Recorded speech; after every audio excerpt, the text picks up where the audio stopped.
লাগাতার অনশন চলছে। অনশন চলছে এই রাজ্যের সরকারের বিভিন্ন ডিপার্টমেন্টে কাজ করা কর্মচারী, শিক্ষক, ডাক্তার, নার্স সহ স্থায়ী অস্থায়ী কর্মচারীদের দাবিতেই কেবলমাত্র নয়,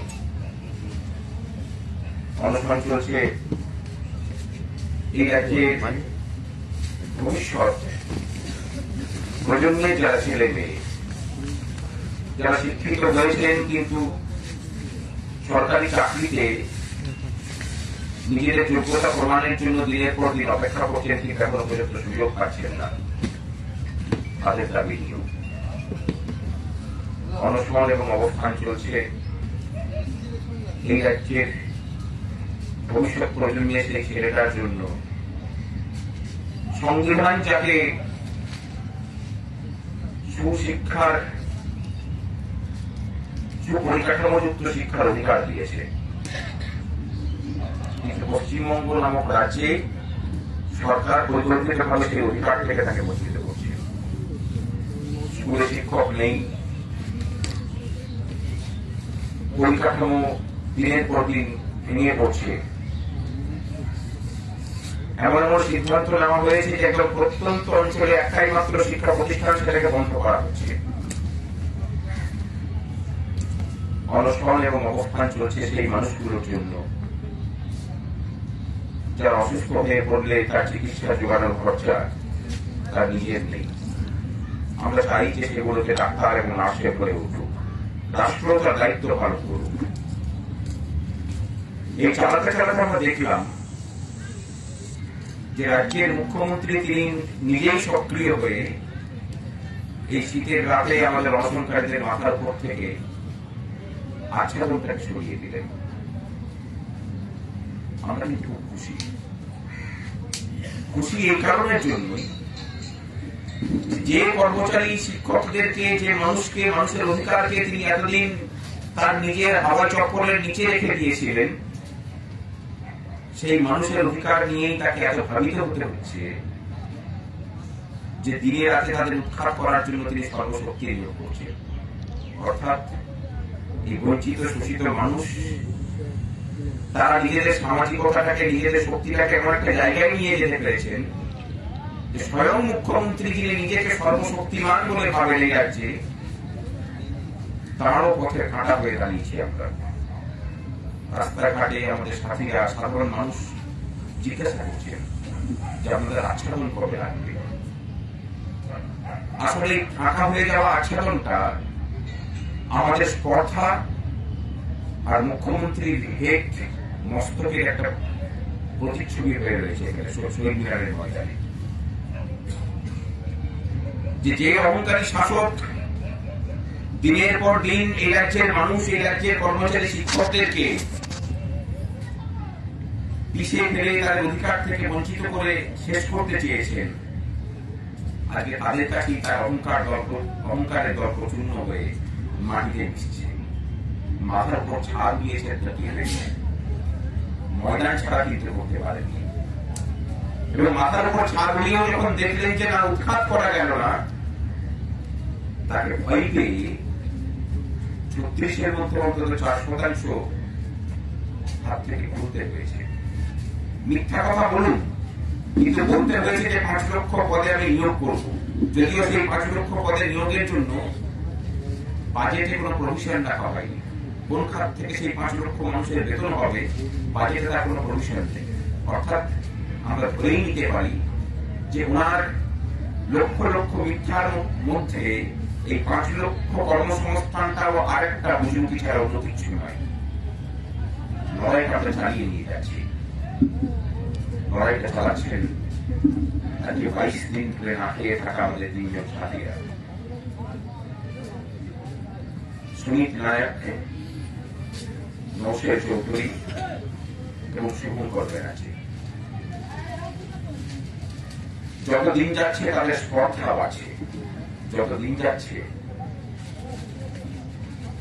আমাদের উল্টো দিকে থাকা শাসকের স্পর্ধার যে বরফটা একটা একটা করে খুশে খুশে করছে।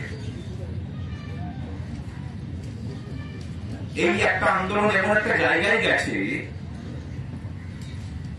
যে কিছুক্ষণ আগে এখানে একটা সিনেমার শুটিং হচ্ছিল, সেই সিনেমার কোন একটা দৃশ্যে অনশনের একটা দৃশ্য আছে, সেটা শুটিং হবে। অর্থাৎ আন্দোলনের ক্ষেত্রে শহীদ মিনারটা এমন একটা জায়গায় শহীদ সংগ্রামী যৌথ মঞ্চ নিয়ে যেতে পেরেছে, এবং বিশেষ করে অনশনটাকে, যে সিনেমার শুটিং হলেও আউটডোর শুটিং এর ক্ষেত্রে তাদেরকে শহীদ মিনার এই ময়দানেই ছুটে আসতে হচ্ছে। কারণ শহীদ মিনার ময়দানটাকে দেখালে পরে মানুষ যাতে সহজেই রিলেট করতে পারে যে হ্যাঁ, এই সেই গ্রাউন্ড যেখানে ঐতিহাসিক অনশন আন্দোলনের মতো কর্মসূচি হয়েছে। আন্দোলনের সার্থকতা আমাদের সেখানে। আমরা কিন্তু জিতে গেছি বলতে, জিতে গেছি এই কারণের জন্যই যে বিগত 5 দশক ধরে যে মানুষকে এই কর্মচারীদের সাথে বৈরিতার সম্পর্ক তৈরি করা হয়েছিল এবং বোঝানো হয়েছিল প্রত্যেক মুহূর্তে যে দেখো, সরকারি কর্মচারীদের বেতন দিতে গিয়ে তোমাদের জন্য উন্নয়নের জন্য পয়সা থাকে না, সেই মানুষও বুঝতে পেরেছেন যে কর্মচারীরা বঞ্চিত বলেই আমরাও বঞ্চিত হচ্ছি। কর্মচারীরা তার কাজ করে সঠিক বেতনটা পান না বলে আমার রাজ্যে আমি রাজমিস্ত্রির কাজ করলেও আমাকে হাফ বেতনে চাকরি করতে হয় অন্যান্য রাজ্যের তুলনায়। কারণ এখানে কর্মচারীরা হাফ বেতনে চাকরি করতে পারত না। সেই কারণে তারাও এখন গলা মিলিয়ে বলছেন যে কর্মচারীদের হকের যে বিয়ে, সেটা সরকারকে মিটিয়ে দিতে হবে।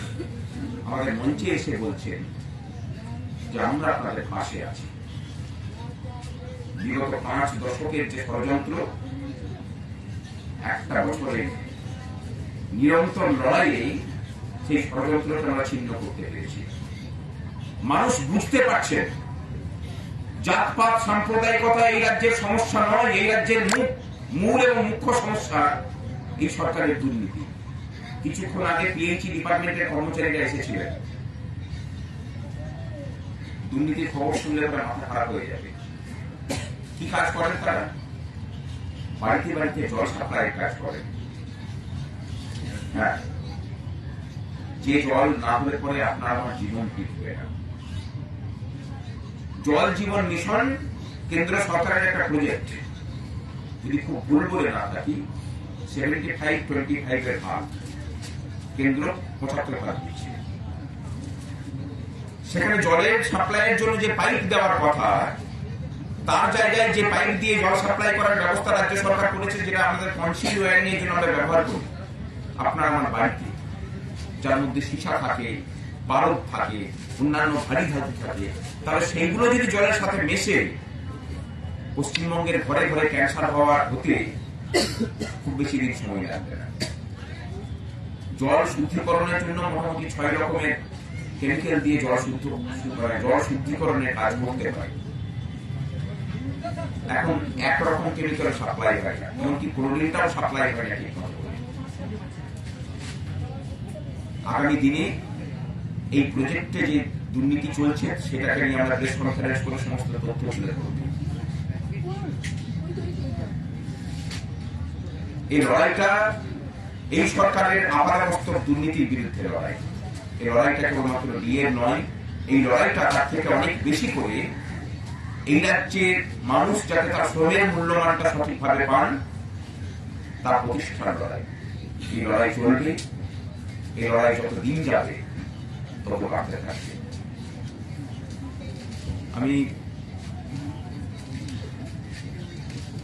তুমি বলবে কিছু? বলো বলো। আরে না